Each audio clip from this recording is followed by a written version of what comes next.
Welcome back to the channel, everyone. I'm truly honored to have you here today because what we're about to explore may change the way you look at health, wealth, and spirituality forever. Whether you're someone who is deeply familiar with Buddhist teachings or you're just beginning to open your heart to ancient wisdom, this video will guide you into the profound reality of a being who offers not just healing for the body, but liberation for the mind and blessings for your entire life journey. Today, we are asking a powerful question: why is the Medicine Buddha not only known as the healer of physical and mental suffering, but also as the bringer of wealth and prosperity? Most people have heard of the Medicine Buddha in passing. Perhaps you've seen his serene blue image in temples or altars. Perhaps you've heard of his healing powers in connection with chants and mantras. But few truly understand the full depth of what the Medicine Buddha represents. He's not just a symbol of curing illness. He's the embodiment of boundless compassion and complete abundance. He's the one who made 12 profound vows, not only to heal, but to remove the suffering caused by poverty, misfortune, and ignorance. Let me take you back to a foundational truth that is often forgotten. The path to spiritual awakening must be walked with a stable body and a stable mind. The Buddha never expected people drowning in disease, hunger, or fear to simply meditate their way to enlightenment. He knew that before you could transcend suffering, you needed relief from its most immediate forms. That's why the Medicine Buddha's compassion doesn't stop at curing sickness. He also brings wealth, not for ego, not for greed, but to support a life of dignity, generosity, and spiritual discipline. Let's explore his vows. In the third of his 12 great vows, the Medicine Buddha states that he will ensure all sentient beings obtain everything they need: food, clothing, housing, so they never suffer from lack or deprivation. Think about that. That is not just a promise of healing, but a promise of abundance. Not indulgence, but enough. Enough so you are no longer enslaved by need. Enough so you can focus on your spiritual path, your family, your purpose. It's a radical form of compassion. He sees the connection between material hardship and spiritual distraction and says, "Let me take care of that, so you can walk the path unhindered." Now you might be wondering, how exactly does one receive this blessing from the Medicine Buddha? Is it magic? Is it luck? Not at all. It is a matter of resonance. Just as a tuning fork vibrates in harmony with the right frequency, your mind and heart must align with the Medicine Buddha's vows. You do this through sincere chanting, through faithful practice, and through selfless living. The name of the Medicine Buddha is Enomo Bias Hodyogu Veda Yoprobarola. When you chant this name, you are not just reciting sounds. You are calling upon the essence of a fully enlightened being who vowed to liberate you from all forms of disease: physical, emotional, financial, and spiritual. Each syllable is a light beam, each repetition a vibration of awakening. Now let's dive deeper. Why does wealth come to those who practice the Medicine Buddha's teachings? The answer lies in the transformation of your inner energy. When you align with compassion, when you generate the intention to relieve suffering, not just your own, but others, you become a channel for blessings. In this state, wealth does not come because you chase it. It comes because you are ready to use it wisely. The Medicine Buddha doesn't reward greed. He supports those whose hearts are expansive enough to uplift others. There's an old story of a merchant who was struggling. His business was failing, his family was sick, and he was on the brink of despair.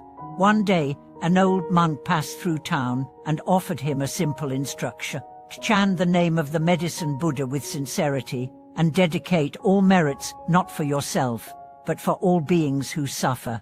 The merchant was desperate enough to try. Every day, he sat in front of a small image of the Blue Buddha and chanted with all his heart. Weeks passed, then months. Slowly, things began to change.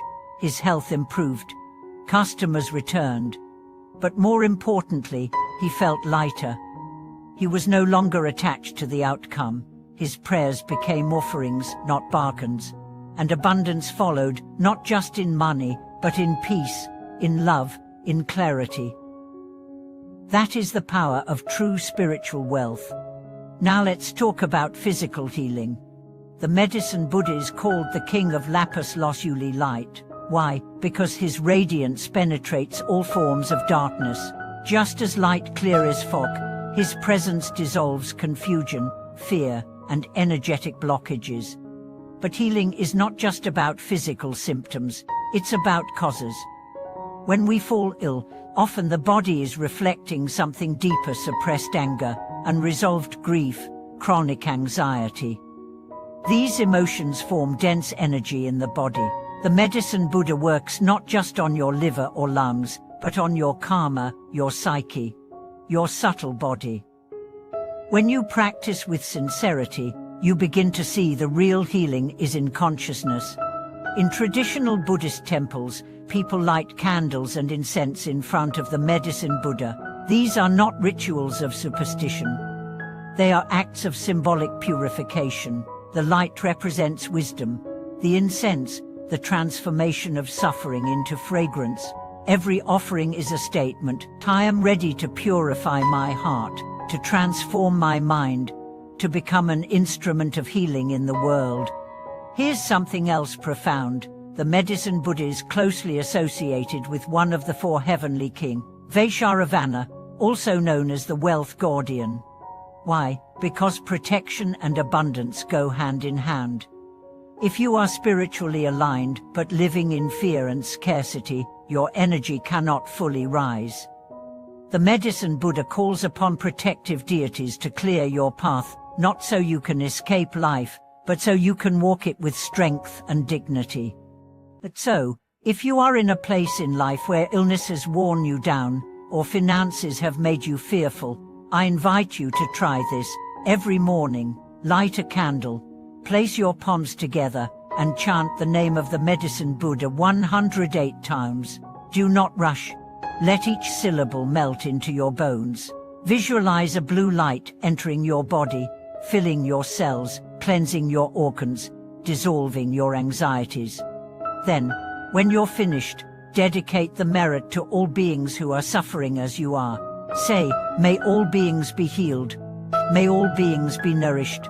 May all beings awaken. And then go about your day with that vibration. Do this for 7 days, then 21, then 49, and watch your world begin to shift. But remember, this is not a transaction. It's not about results. It's about resonance. When you live in harmony with the vows of the medicine Buddha, the universe echoes back.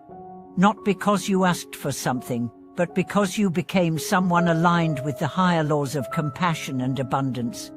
You may notice your health improving. You may find unexpected financial support, but more importantly, you'll discover something even greater: equanimity. The deep calm that comes from knowing you are connected to a force of healing that transcends circumstance. Thank you so much for watching this video. If this teaching resonated with you, or if you have a story of healing or transformation through the medicine Buddha, please share it in the comments. Your experience could inspire someone else to take the first step. And if you found value in this message, please like, subscribe, and share it with someone you love. Until next time, chant with sincerity, live with generosity, and trust that healing and abundance are already blooming within you.